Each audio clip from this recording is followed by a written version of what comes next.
Right, ready to dive in.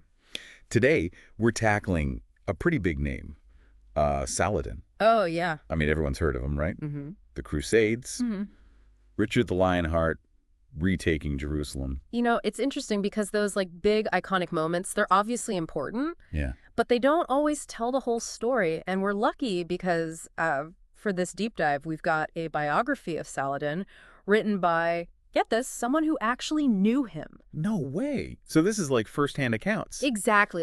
Imagine getting insight straight from the source, right? It's incredible. During Saladin's own lifetime. And this isn't just some dry, dusty history book, you know? Yeah. It's we have a front row seat. We're right there in one of the most fascinating periods in history. Okay, I'm already hooked.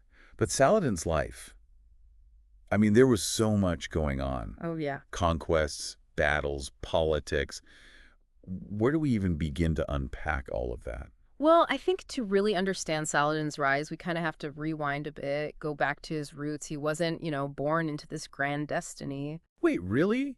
I always pictured him as, I don't know, like a prince or something destined for greatness from the start. No, not at all. He was born in 1138. Okay. In Tikrit.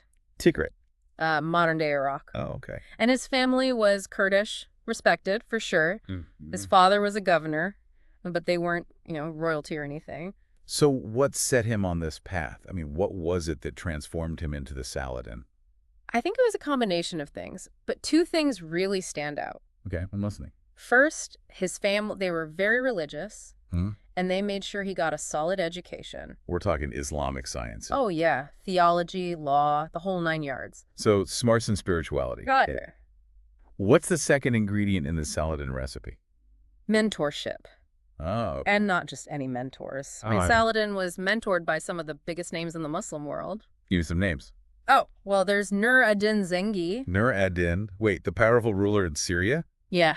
The one fighting the Crusaders. That's the one. He saw something in Saladin, some kind of potential, I guess, and he took him under his wing. Wow.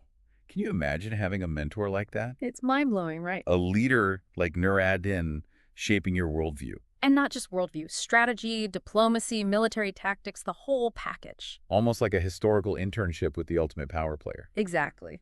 Nur ad-Din, he was grooming Saladin for leadership, not just warfare. It's so interesting how that mentorship thing pops up again and again in history, Mm-hmm. Like a key ingredient for shaping great leaders. Absolutely. And for Saladin, it was crucial. Yeah. But here's where things get even more interesting. Oh. In 1169, Nur ad-Din sends Saladin to Egypt. Egypt. Why Egypt? I mean, that seems like a big leap. What was the strategy there? Egypt was a different ballgame. In what way? Well, back then it was ruled by the Fatimid Caliphate. I've heard of them. Weren't they Shia Muslims? Exactly. And Nur ad-Din and Saladin, they were Sunni. The Muslim world, you see, wasn't this united bloc like people sometimes think. So even within Islam, there were religious divisions. Big time. And politically. It was, complicated. Yeah. Nur ad-Din was worried. The Crusaders, they were gaining influence in Egypt. I see. And he saw an opportunity Okay. to bring Egypt back under Sunni rule. So he sends in Saladin to sort things out. Yeah. I mean, think about it.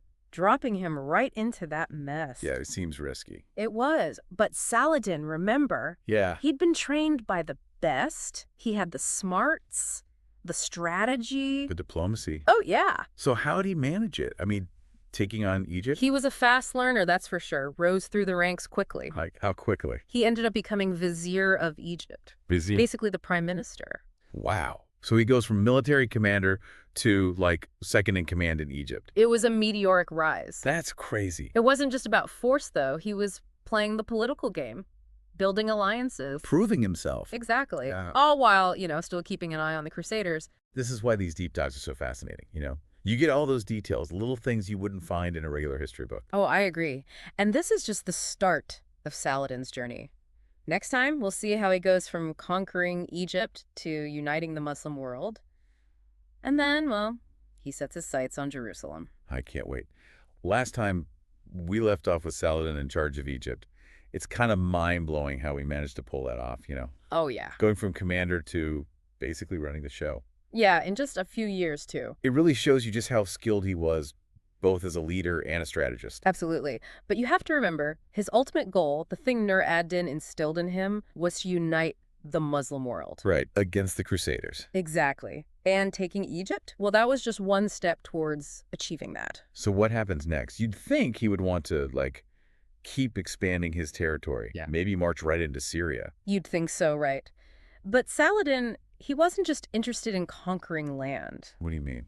He was thinking long term. He wanted to build a power base that would last, and that meant being strategic, playing the long game. So patience over aggression. Exactly. Not exactly what you'd expect from a powerful military leader. Okay, that's counterintuitive for sure. But think about it. When Nur-ad-Din died, well, it left this massive power vacuum.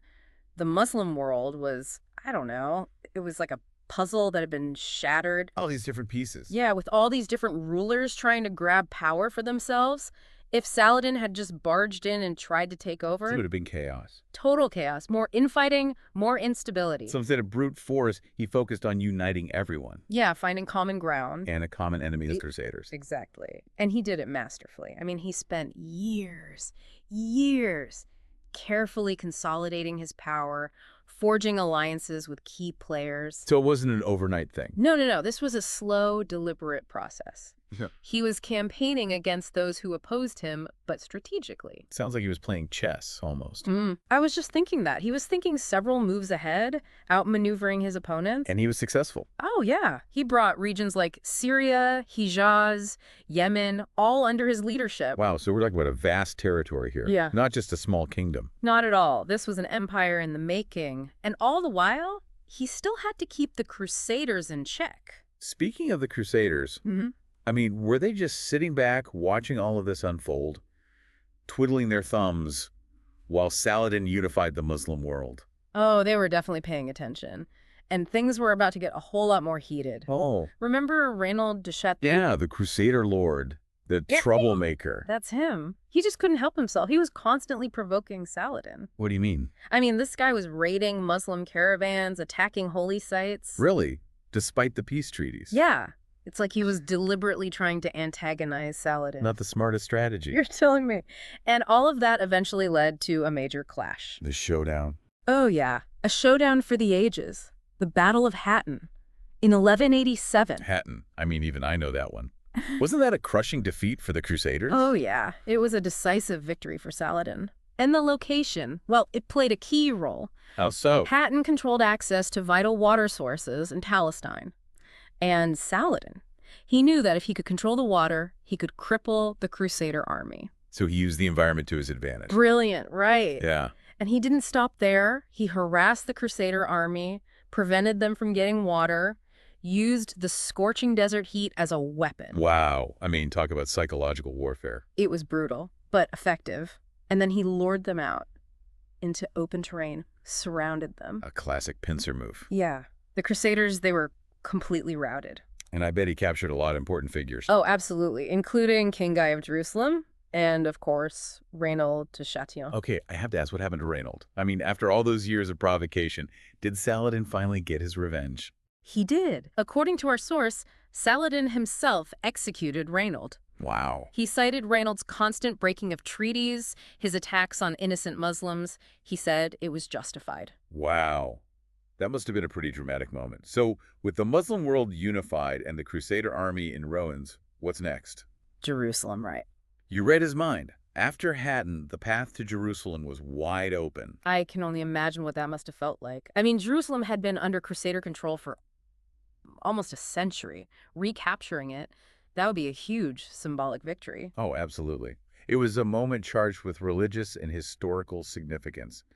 But Saladin, he didn't just march in and take the city by force. He didn't. No, he did something pretty unexpected. He negotiated. He negotiated. With who? Balian of Ibelin. The Crusader commander in Jerusalem. That's the one. Wow. After all that fighting, all that bloodshed, he chose to talk things out. Saladin was a pragmatist. He knew a long, drawn-out siege would cost lives on both sides. And it could damage the city. Exactly. So he offered Balian terms. Generous terms, safe passage for the Crusaders and their families in exchange for surrendering Jerusalem. Wow, that's a bold move. Did Balian accept? He did.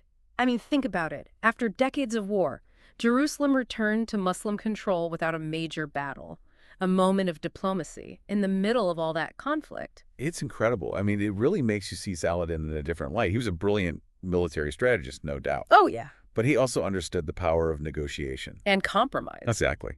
There's one more thing you might find surprising. After taking Jerusalem, you might think Saladin would want revenge, right? For what the Crusaders did when they took the city. All the atrocities. Yeah, it would be understandable, wouldn't it? For sure. I mean, after all those years of fighting, it would be tempting to retaliate. But Saladin, he chose a different path. He showed compassion towards the defeated Crusaders. Right. He let those who wanted to leave do so safely. And he even paid ransoms. Ransoms? Yeah, for the poor, the ones who couldn't afford it. He paid for them to go free. Wow. It's like he was deliberately trying to break that cycle of violence and revenge. And that act of mercy, it really solidified Saladin's legacy as a just and compassionate ruler. I mean, it's such a contrast to the brutality that we usually associate with war, especially back then. It's a good reminder, isn't it, that even in conflict, there's always room for compassion and understanding. So where do we go from here? We've seen Saladin's rise to power, his military genius, his incredible recapture of Jerusalem. What else is there to uncover? Well, we've focused a lot on Saladin's public life, haven't we? His conquests, his leadership.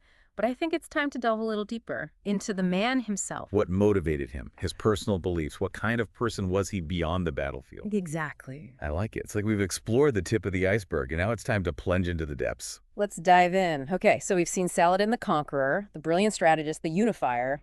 But now, let's shift gears a bit. Let's look at the man behind the legend. I mean, what made Saladin tick? What were his, core values, you know? Yeah, and that's where this biography is really valuable. It dives into Saladin's personal life, and it paints this picture of a man who was deeply, deeply rooted in his faith. I mean, his piety wasn't just for show, right? It was a genuine driving force in everything he did. So he wasn't just using religion as some kind of justification for his actions. No, not at all. He was known for his humility, even when he was at the height of his power. Can you imagine that? This guy controlled a vast empire, but he lived simply. He even gave away a lot of his wealth. To the poor. Yeah, to the poor, and to support, the fight against the Crusaders. That's pretty different from the image we often have of a conquering warlord. Oh, absolutely. No. And it wasn't just, his own people who recognized this. Even his enemies acknowledged his chivalry, his sense of justice. I mean, we have accounts from Crusader sources that praise his fairness in battle. Wow, that's pretty impressive. When your opponents admire your character, I mean, that's saying something. It is. He treated prisoners of war with respect, even generosity. And remember how, after he retook Jerusalem, he allowed Christian pilgrims to visit freely? Right, something that hadn't been allowed under Crusader rule. Exactly. It's almost like he was consciously trying to build a more tolerant, more just society, even while all this conflict was raging around him. Yeah, I think that's a key takeaway from Saladin's story. True leadership, he seemed to understand, it wasn't just about military might.